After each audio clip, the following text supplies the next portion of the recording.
Esto primero que quiero que toquemos, que platiquemos un poco y después pues vamos a dar lugar a que los hermanos vengan de la escuela y entremos al discipulado ya. Este tema no es para discipular, ¿verdad? Recuerden, este tema es simplemente para que nos edifiquemos mutuamente y bueno, hemos estado trabajando, tal vez antes de leer los textos les recuerdo que hemos estado trabajando la escatología como primer tema. Para que nos vayamos, más que todo hemos estado haciendo un recuento de la parte profética escritural. Bueno, solo llevamos como 2 o 3 o 4 enseñanzas, creo yo que 3. Pero hoy quiero hacer un paréntesis, hoy quiero hacer un alto ahí y ya les voy a contar por qué. Miren, en Primera de Pedro dice: pastoread el rebaño de Dios entre vosotros, velando por él, no por obligación, sino voluntariamente, como quiere Dios, no por la avaricia del dinero, sino con sincero deseo, tampoco como teniendo señorío sobre los que os han sido confiados, dice, sino demostrando ser ejemplos del rebaño. Y cuando aparezca el príncipe de los pastores, recibiréis la corona inmarcesible de gloria. Bueno, estamos hablando del año ¿de qué? De la recompensa. Y dice la escritura, principalmente el texto 4, dice de que cuando tú y yo desarrollamos la actividad a la que el Señor nos ha llamado, cuando la hacemos bien, cuando ya lo vamos a ir viendo punto a punto, dice que cuando aparezca el príncipe de los pastores, ¿qué va a pasar? Vamos a ser recompensados. ¿Con qué? Con la corona inmarcesible de gloria. Es decir, el Señor siempre ha querido esa bendición para cada uno de nosotros. El Señor siempre ha querido recompensarnos. El Señor siempre ha buscado que tú y yo seamos recompensados, pero más que buscar una recompensa económica, más que buscar una recompensa de que aquí todo va a estar bien, de que te va a ir bien en la vida, de que te van a bajar los dólares o sacudes el palo y te caen las monedas de oro, no es eso lo que buscamos, sino realmente la recompensa de parte de Dios, que sea una recompensa eterna. Ahora, ¿por qué les digo yo que quería hacer un paréntesis? Pues fíjese que platicando con una hermana, eso fue, no sé si fue antes o después del retiro, ya no recuerdo la fecha en que lo estábamos platicando. El asunto es que ella me mostraba cómo algunos de sus miembros del discipulado se estaban bautizando. Es decir, llegaron al discipulado, los trajo aquí a Corderitos la hermana y de ahí pasaron rápidamente al agua del bautismo y yo le dije: qué buen trabajo estaba haciendo, hermana, que la felicito. Entonces ella me empezó a comentar todo lo que estaba ocurriendo en el discipulado de ella, incluso con niños. Bueno, no miro a la hermana por acá, así que todavía hablo con más libertad para que tampoco se vaya a elevar ella también con lo que estamos hablando, ¿verdad? Pero la verdad que lo que ella está desarrollando aún con niños ha dado su fruto. Y a mí, cuando estábamos platicando acerca de eso, solo se me vino este texto a la mente y me acordé de que Pedro dice ahí: pastoread el rebaño de Dios. ¿Por qué? Porque cuando nosotros hacemos la labor, usted me va a decir: hermano, yo no soy de, bueno, hay de la escuela de pastores, ¿hay aquí? ¿Cuánto? Levante su mano los que son de la escuela de pastores. Va, perfecto. Entonces, para usted va directamente el mensaje, pero no solo porque está estudiando la escuela de pastores, sino también para los que estamos discipulando. ¿Por qué? Porque de alguna manera como discipuladores tenemos que desarrollar la función de pastorear al rebaño. Ya vamos a ver más adelante a lo que me estoy yo refiriendo. Pero yo quiero que entremos de lleno en un punto. Quiero hablar de la corona inmarcesible de gloria, esa corona que es incorruptible, que es inmarchitable, que es de carácter eterno, y ya voy a ver por qué queremos llegar a ese punto. Bueno, cuando hablamos de esa corona, dice Primera de Pedro 5:4, dice: cuando aparezca el príncipe de los pastores, recibiréis la corona inmarcesible. Fíjese que cuando habla del príncipe de los pastores, ¿a qué se está refiriendo la escritura?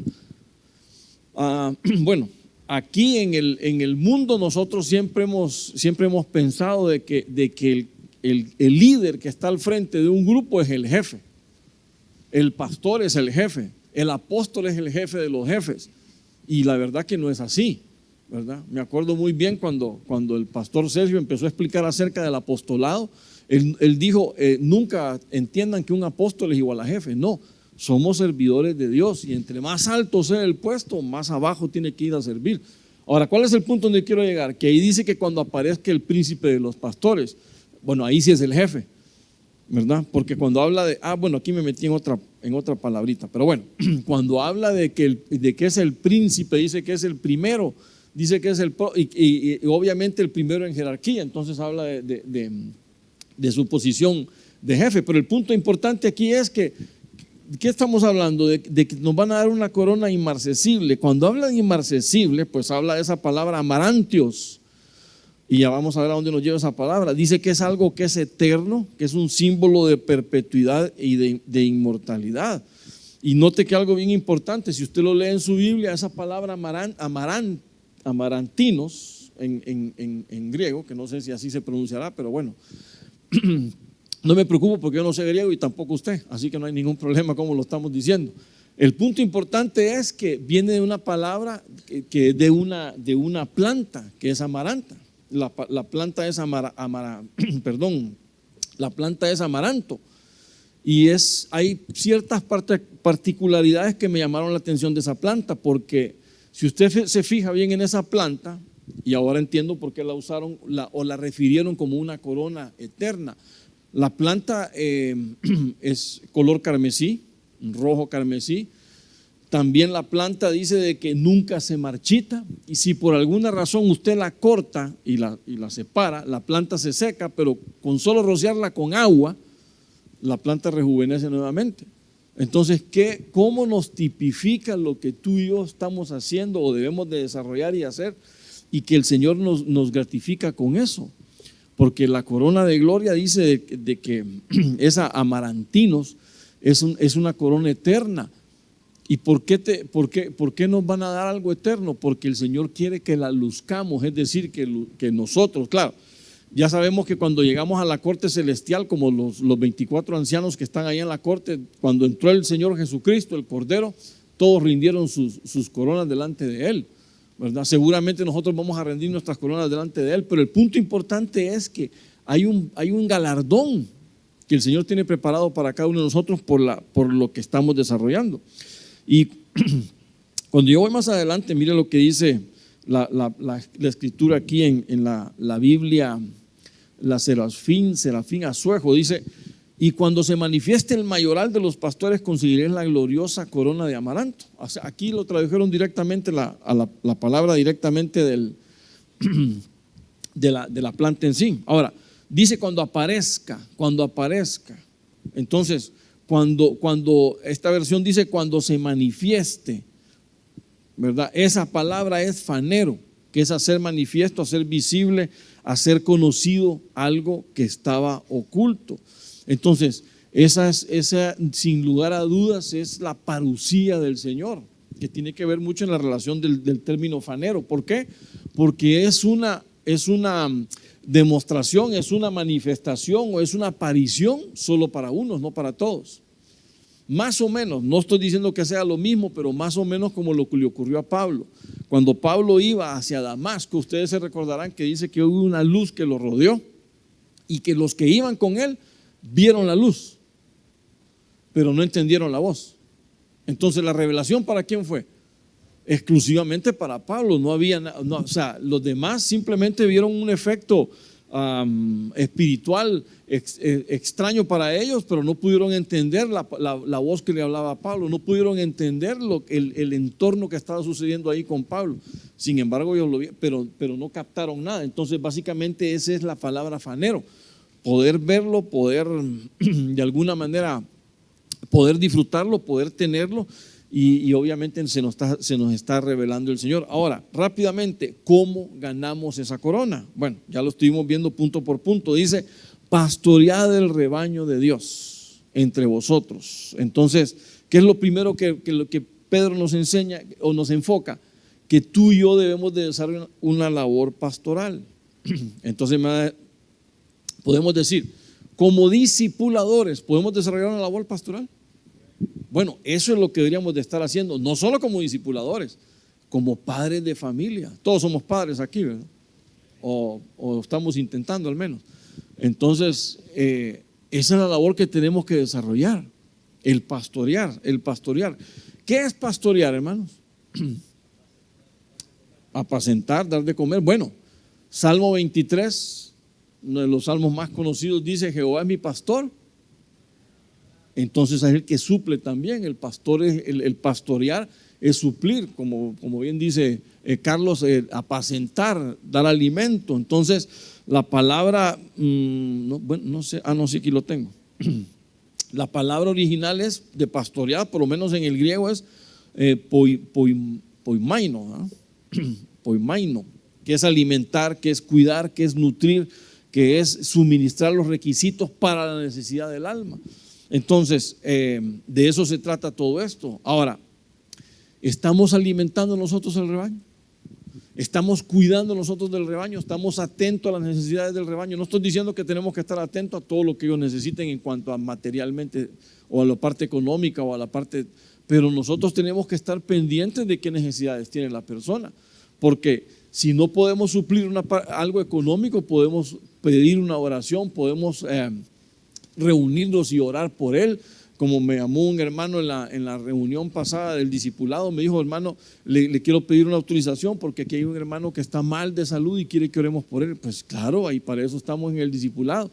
Así que entre todos oraron por él y el hermano pues dio testimonio de que se sintió mejor. Entonces, la oración del justo puede mucho, dice la palabra. Todo depende con la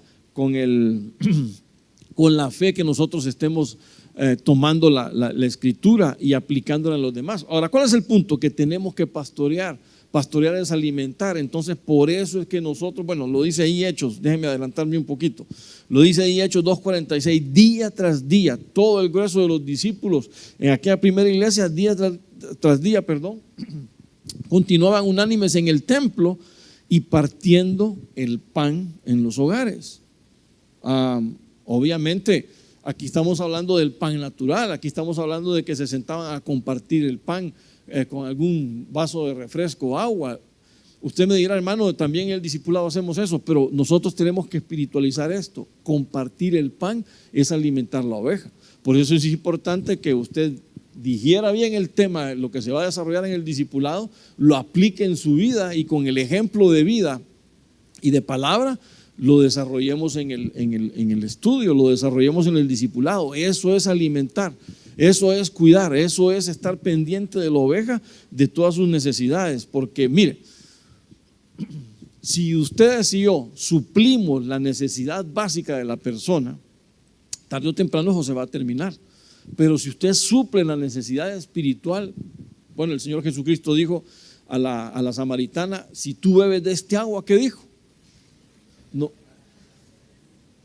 No vas a padecer sed. Es decir, espiritualmente hablando, ¿verdad? Va a mantenerse fluida siempre en todo el tiempo, va a mantenerse nutrida, va a mantenerse llena en todo tiempo, y eso es lo que nosotros debemos de buscar siempre con los hermanos. Entonces, ¿qué tenemos que hacer? Pastorear es cuidar, es alimentar, es procurar estar pendiente de las necesidades de la oveja, y eso es lo que cada uno de nosotros debemos de hacer. Y claro, eso genera un amor y una pasión por las ovejas, que ese es el corazón de un pastor para con su rebaño. Es decir, si una oveja se me fue, bueno, pues ya van a venir otros más. No, hay que ir y procurar y ver qué pasó con esa oveja, sí.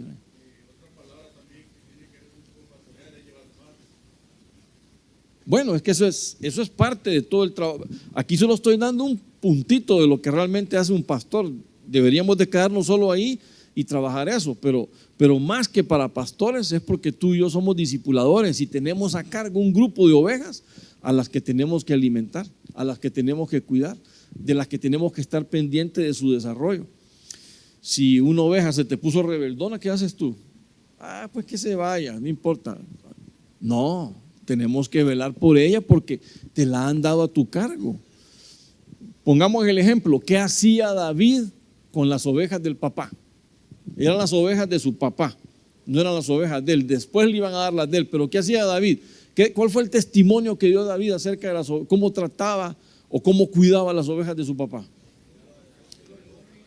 Claro, las cuidaba, dice, del león y del oso. Dice que hasta se peleó con un oso y de la boca le quitó a la oveja. O sea, eso es lo que nosotros debemos de hacer, procurar ir más allá de lo que nos dice o lo que nosotros sentimos, pero es que debemos de desarrollar un amor por la oveja.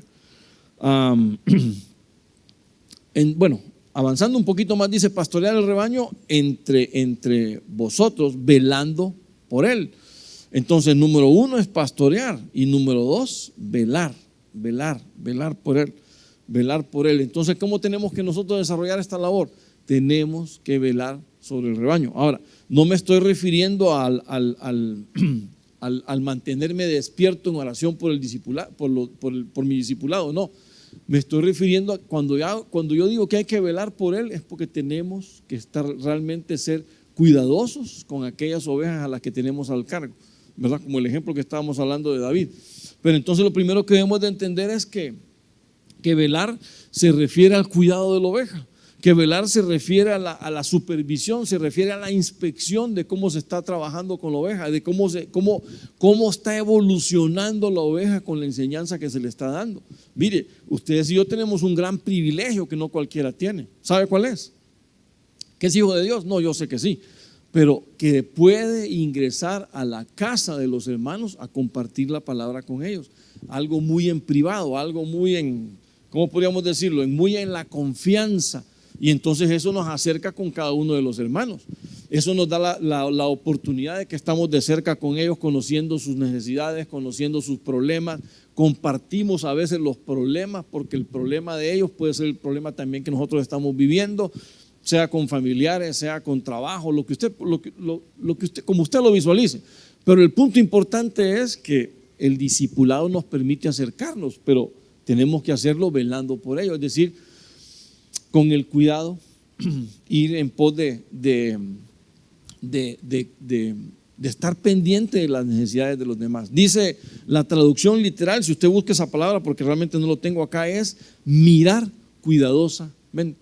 Mirar cuidadosamente, es decir, tengo estas ovejas a mi cargo, yo voy a velar por el cuidado de ellos, para que ellos no pierdan una reunión del discipulado, para que ellos no dejen de venir a la iglesia, de congregarse, porque usted sabe que no debemos dejar de congregarnos. Bueno, esa es la instrucción, pero más allá de la instrucción es porque en el templo es donde venimos a adorar y a alabar y a tener comunión con los hermanos y con el Señor. Entonces, ese tipo de cosas es lo que nosotros debemos de tener el cuidado de observarlas en nuestro equipo, en nuestro grupo, en nuestro redil, en nuestro rebaño. Cada uno de nosotros debemos de aprender a desarrollarnos como pastores del grupito que no son nuestras. Claro que no son nuestras ovejas. Aquí hay un pastor que la gobierna y hay un padre que las tiene también. Son ovejas de nuestro padre y son ovejas de nuestro pastor, pero nos han dado a nosotros el cuidado de tenerlas a ellas. Entonces debemos de procurar desarrollar bien esa labor. ¿Cómo? Velando por cada una de ellas. Entonces mire, aquí hay unos puntos más. Dice que lo primero es que cuando velemos por las ovejas, cuando las cuidemos por ellas, dice que no lo hagamos por obligación. No lo haga de una manera, bueno, mejor pongámoslo de esta forma. Ustedes y yo aquí estamos por amor al Señor, ¿o no? Entonces servimos por amor al Señor y nos toca podríamos decir, estar delante del rebaño por amor también del Señor, no por amor a lo que nos pueden dar, no, sino que yo vengo aquí a servir al Señor con todo deleite y estoy delante de los hermanos sirviendo también con ellos. Pero el punto cuál es, que no hay que hacerlo por obligación. Cuando te venga tu día de reunión, ay, qué lata, ya viene la reunión de discipulado otra vez, ya me toca ir el jueves o el sábado al discipulado nuevamente. Llevo la Biblia como nos ha enseñado nuestro pastor a veces, con la Biblia arrastrada ahí. Eso no es servicio para el Señor. Eso no es deleitarnos para el Señor. Entonces hay que tener cuidado de la manera en cómo hacemos las cosas. No es porque el Señor, bueno, obviamente el Señor no le va a gustar que tú y yo estemos haciendo las cosas por obligación, porque aquí dice no lo hagas de manera obligada. Hazlo porque hay un amor. Hazlo porque estás buscando siempre el honrar al Señor. Hazlo porque estás buscando siempre agradar al Señor en todas las cosas que tú haces. Y a veces nos sacrificamos en algunas cosas, pero matamos la comunión, el vínculo con nuestro Señor por otras cosas que dejamos de hacer, que son prioridad para el Señor. Entonces tenemos que tener un poquito de cuidado con eso. Y bueno, aquí hay dos puntos a resaltar. Lo que vamos a hacer, uno no lo vamos a hacer por obligación, ¿verdad? Sino que en amor, buscando siempre honrarlo al Señor. Pero el otro punto es Como dice la escritura, creo que aquí lo anoté, vamos a ver, en la versión Nácar Colunga dice: apacentad el rebaño que os ha sido confiado, no por fuerza, dice en esta versión, ¿verdad? O como dice otra versión que leí ahí, que no sé por qué fue que dejé esta, pero, bueno, es que me gustó esta palabra, a ver, sino que con blandura.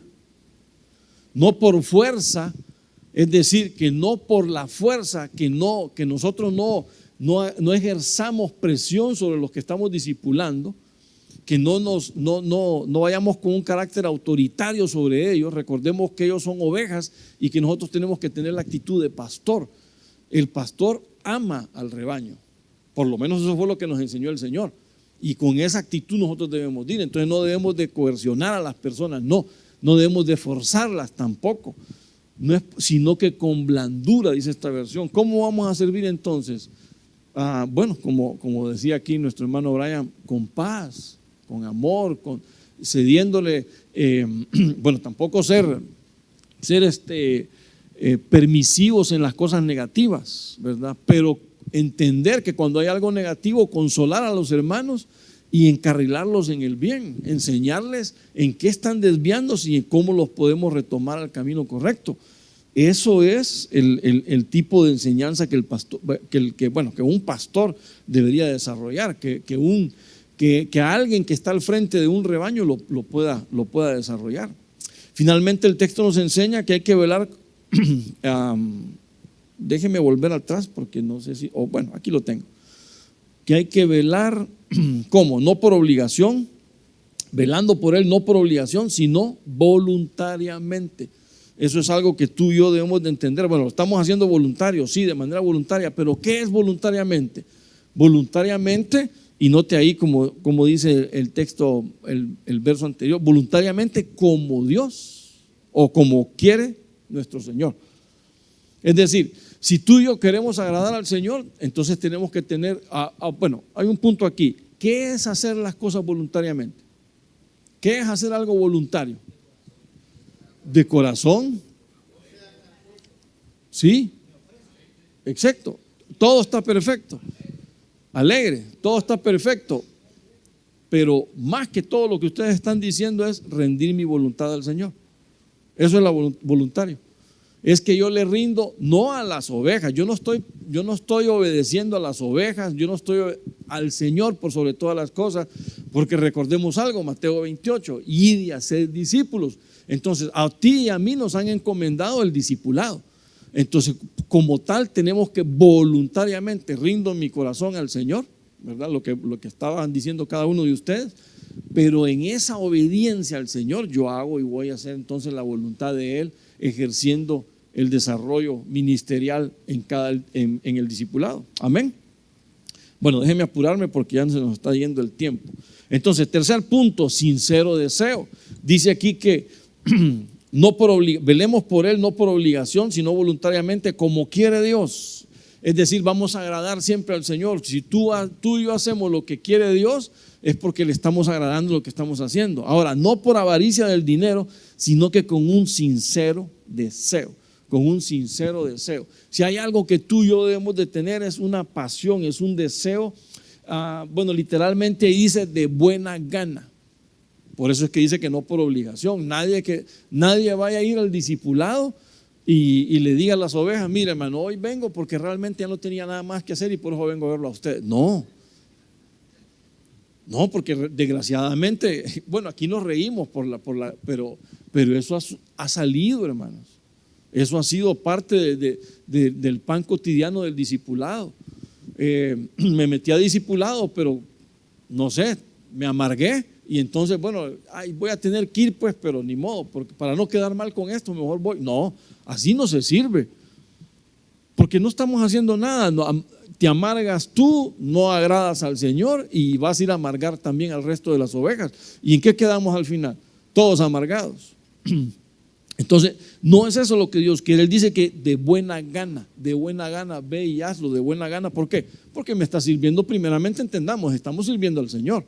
Sirviendo a los hermanos, servimos al Señor. Y si hacemos eso, le estamos agradando. Entonces, ¿qué mejor forma de ganarse un galardón que decirle: Señor, por sobre todas las cosas, yo lo que quiero es agradarte a ti?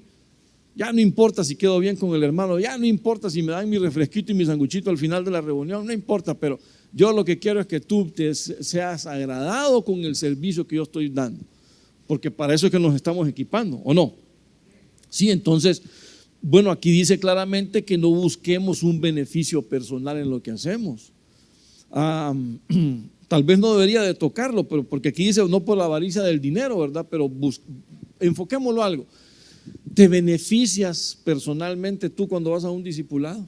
¿O vas buscando un beneficio? Claro que hay un beneficio, desde luego, pero que sea espiritual, ¿verdad? La ganancia de haber servido, la ganancia de haber amado a los hermanos, de haberlos enseñado, de haberlos instruido y de haberlos corregido, pues si toca. Pero que no hay un beneficio material como lo que aquí lo está hablando, porque desgraciadamente también ha ocurrido de que hay hermanos que son discipuladores a domicilio, ¿verdad? Pero con cobro. La comisión es de tanto para poder irte a discipular, bueno, ni que fuera Spurgeon que llegara a discipular, ¿verdad? Para estarle levantando ofrenda al discipulador, pero bueno, son cosas que pasan y que yo miro que la Biblia las menciona. ¿Por qué será que la Biblia las mencionó? Porque les ocurría a ellos también, o sea que eso no es nada nuevo que nos ocurra a nosotros, porque ellos también vivieron en ese conflicto. Entonces, ¿cómo debemos de servir? Con sincero deseo, de buena gana, no buscando un beneficio personal, sino en todo momento agradar al Señor. Mire cómo lo decía Pablo aquí en Colosenses 3:23, cualquier trabajo que hagan, háganlo de buena gana, pensando que trabajan para el Señor. Si tú y yo todo lo que hacemos entendemos que lo estamos haciendo para el Señor, nuestra actitud va a cambiar en todo, hermano. Aunque estemos asoleados, pues por los hermanos que están de servidores y están en el parqueo, ¿eh? Aunque ya me he controlado un grupo, hermanos, que ayer me atrasé y vine un poquito tarde y aquí ya estaban almorzando ahí, vale que no era ayuno, ¿eh? Porque se tenían una comedera que casi que me bajaba yo y me quedaba ahí con ellos, estaba buena pero eso fue temprano, tipo 10, o sea que vinieron tempranito porque estaban desayunando ahí. Pero ¿cuál es el punto? Que están haciendo el trabajo para el Señor. No importa si el sol está fuerte, no importa si está lloviendo. La cosa es que estamos sirviendo al Señor y no tiene que sentirse mal ni atender mal a los hermanos por las situaciones que estemos viviendo, porque ninguno tiene la culpa de ello. Amén. Entonces con ese corazón debemos nosotros de servir. Mire, ¿sabe cómo es esto? Como que si usted fuese ¿cómo se llama? Un mesero en un restaurante. ¿Le ha tocado alguna vez estar a la par, o no sé si a usted ha sido también, ¿verdad? El que está pidiéndole un montón de cosas al mesero. Hey, ¿sabe qué? Tráigame un refresco. Mire, ¿sabe qué? Fíjese que cambié de parecer, cámbiame el refresco. Ya no me gusta me gusta el otro. Y tráigame una servilleta. Y después tráigame este. Los meseros dicen, bueno, ¿y por qué no pide todo de un solo, sino que está...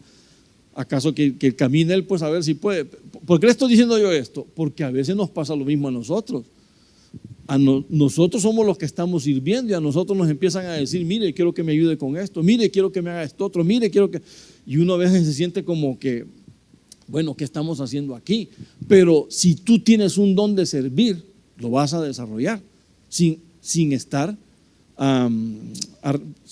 como dice aquí, un sincero deseo, sin estar hablando mal de los demás. Ese es el punto, sin estar hablando mal de los demás y entendiendo que lo que estamos desarrollando, ¿para quién es? Claro. Entonces, si es para el Señor, que el Señor te mire y que el Señor recompense. Amén. Dice más adelante en 5:3, tampoco como teniendo señorío sobre los que te han sido confiados. Bueno, más o menos platicamos un poquito, pero no quiero dejar de mencionarlo. No teniendo señorío, puedes también estar encima de aquello de que no ejerzas autoridad sobre las ovejas, porque no son tuyas. Es decir, no seas autoritario con las ovejas. Pues no es que no tengas autoridad. Como discipulador, obviamente, tiene la voz cantante. Como discipulador, tú llevas el ritmo del discipulado, tú eres el que pone la enseñanza, tú eres el que pone la instrucción, y en algún momento pues puedes poner también la disciplina, la corrección. Pero el punto primordial, ¿cuál es? Estamos hablando de un pastoreo, de desarrollar un pastorado, de desarrollar un ministerio de que el Señor nos ha entregado. Entonces dice que no hay que tener señorío sobre las ovejas, no hay que enseñorearnos sobre ellas, no hay que tratarlas por fuerza o con fuerza, sino que con blandura, con suavidad de palabras. Y bueno, entendiendo que el jefe de los pastores es el jefe de las ovejas también.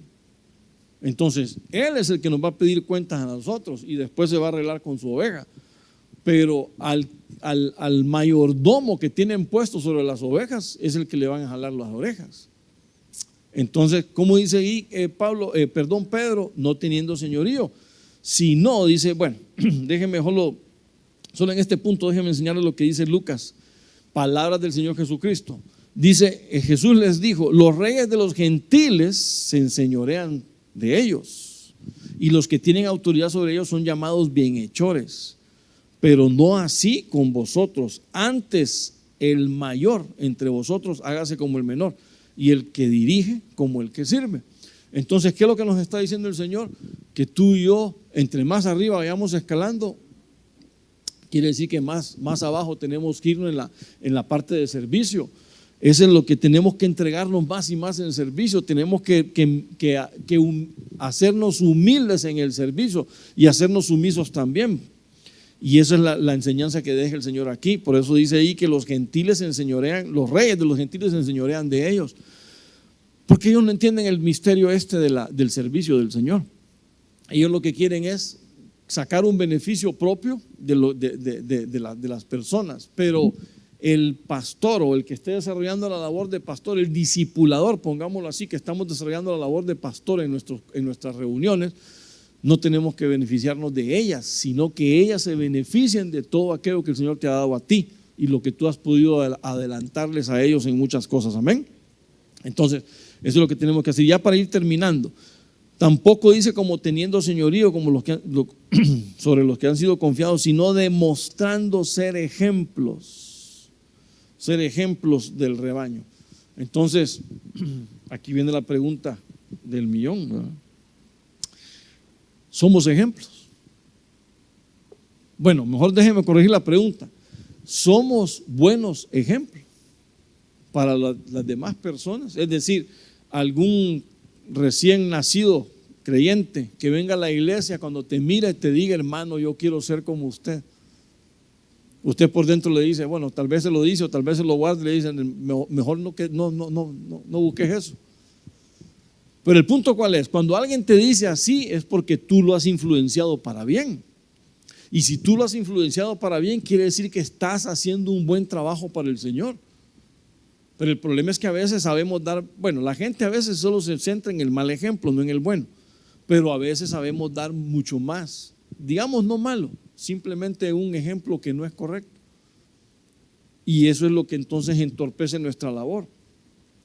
Porque el Señor dijo, yo les he dado ejemplo, ¿verdad? Bueno, aquí tengo el texto.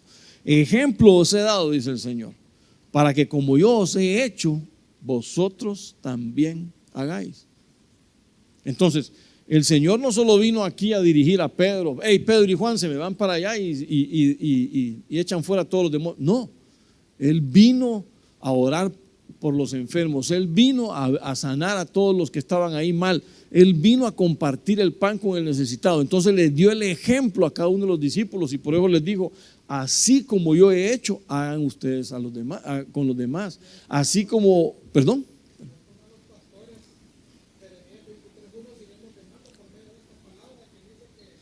Excelente. Sí. Y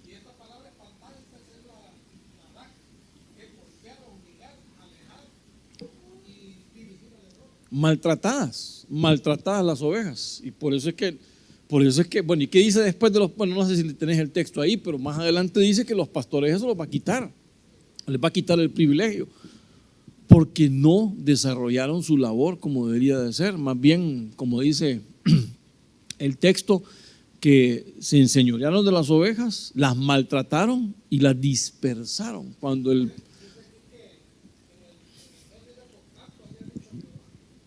Perdón, ¿qué está leyendo? Para que los hermanos que están Jeremías 23:2. Si es por los hermanos que están ahí y que nos escuchan.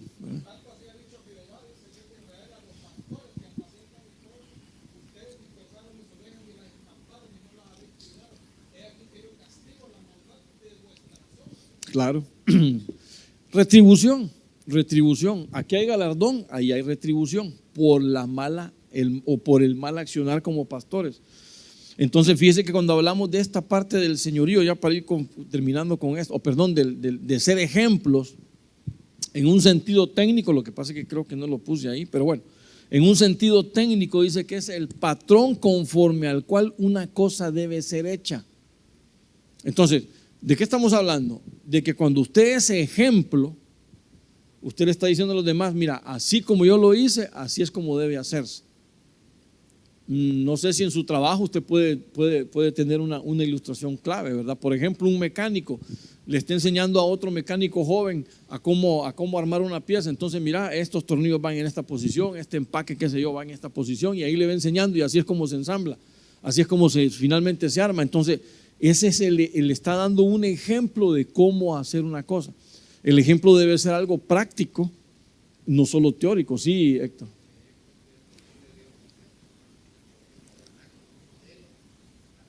Bueno, excelente, ¿verdad? Excelente, aunque ese es más un plano de instrucción, pero bueno, pero cabe la medida, ¿verdad? Porque ahí está la forma en cómo tiene que desarrollar. Hazlo de acuerdo al diseño. Entonces volvemos a las palabras del Señor Jesucristo. Yo les di el ejemplo, hagan todo de acuerdo al diseño, no tienen que andar inventando nada porque ya está todo diseñado. Entonces, ese es en el sentido de cómo nosotros debemos de desarrollar una labor pastoral. Aunque usted me diga, hermano, pero yo no quiero ser pastor, no hay problema, pero es discipulador, y como discipulador tiene ovejas a su cargo. Y por eso yo le estoy hablando como un discipulador, porque aquí, que yo sepa, no hay pastores, ¿o sí? Bueno, entiendo que hay hermanos de la escuela de pastores, pero más que de escuela de pastores, lo que quiero es que como discipulador cuide las ovejas que no son suyas, pero que están a su cargo. Amén. Y amén. Bueno, entonces, corona inmarcesible de gloria. ¿Cómo vienen esas coronas entonces? Bueno, ya sabemos que hay que pastorear. Cuide, alimente, que nunca llegue al discipulado sin haber digerido bien usted el pan, para que pueda compartirlo de la mejor manera, con ejemplos de su propia vida, de cómo usted, la vivencia que usted, bueno, ¿se acuerda de lo que habló el pastor ayer? En el turno de la mañana. ¿No se acuerdan? ¿O no vinieron? ¿Perdón?